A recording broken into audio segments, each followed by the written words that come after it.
ಶಿವಕುಮಾರ್ ಅವರು ಕಂಟ್ರೋಲ್ ನಲ್ಲಿ ಇದ್ದಾರೆ ಅಂತ ಹೇಳಿ ಹೇಳ್ತಾರೆ. ಯಾರು ಹೇಳ್ತಾರೆ? ಅವ್ರು ನಮಗೆ ಸಂಬಂಧನೇ ಇಲ್ಲ, ಅವ್ರು ನಮ್ಮ ಪಕ್ಷಕ್ಕೆ ಸಂಬಂಧನೇ ಇಲ್ಲ. ಅವರ ಮಾತಿಗೆ ಉತ್ತರ ಕೊಡುವಷ್ಟು ನಾವೇನು ಚಿಕ್ಕವರು ಅಲ್ಲ. ಶಿವಕುಮಾರ್ ಮತ್ತೆ ಸಿಎಂ ಸಿದ್ದರಾಮಯ್ಯ ಅವರ ನಡುವೆ ಬಿರುಕು ಹುಟ್ಟಿಸಲು ಈ ರೀತಿ ಹೇಳಿಕೆಗಳನ್ನು ಕೊಡ್ತಾರೆ. ಖಂಡಿತವಾಗ್ಲೂ ಇದು ಒಂದು ಪೊಲಿಟಿಕಲ್ ಪ್ರೊಪಗಾಂಡ, ಪೊಲಿಟಿಕಲ್ ಪ್ರೊಪಗಾಂಡ. ಇಬ್ಬರ ಮಧ್ಯದಲ್ಲಿ ವಿಷ ಬೀಜವನ್ನು ಹಿಂಡಬೇಕು. ಮೊದಲಿಂದನೂ ಕೂಡ ಭಾಳಷ್ಟು ಜನ ಶಕುನಿ ರಾಜಕಾರಣ ಮಾಡಿದ್ದಾರೆ. ಸೊ ಇದೊಂದು ಪೊಲಿಟಿಕಲ್ ಪ್ರೊಪಗಾಂಡ. ಸೊ ಇದಕ್ಕೆ ಯಾರು ಸ್ವಲ್ಪ ಹಾಕೋದೂ ಇಲ್ಲ. ಮತ್ತು ಸಿದ್ದರಾಮಯ್ಯ ಸಾಹೇಬ್ರಾಗಲಿ ಅಥವಾ ಡಿ.ಕೆ. ಶಿವಕುಮಾರ್ ಸಾಹೇಬ್ರಾಗಲಿ ಬಹಳ ಮುತ್ಸದ್ದಿ ರಾಜಕಾರಣಿಗಳು. 40 ವರ್ಷದಿಂದ ಮಂತ್ರಿಯಾಗಿ ಕೆಲಸ ಮಾಡಿದರೆ ಸಿದ್ದರಾಮಯ್ಯನವರು.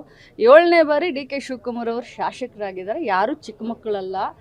ನಮ್ಮ ಭಾಷೆ ಬಂದ್ಬಿಡ್ತವೆ ನಾವು ಮಾತಾಡ್ಬೇಕಾದ್ರೆ, ಅದಕ್ಕೆ ಅದು ಬೇಡ.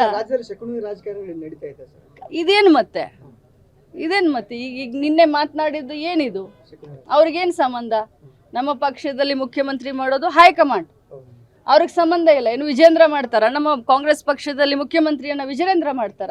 ಇಲ್ಲ, ನಮ್ಮ ಪಕ್ಷದಲ್ಲಿ ಮುಖ್ಯಮಂತ್ರಿ ಮಾಡೋದು ಹೈಕಮಾಂಡು ಮತ್ತು ಆರಿಸಿ ಬಂದಂತ ಶಾಸಕರು. Thank you.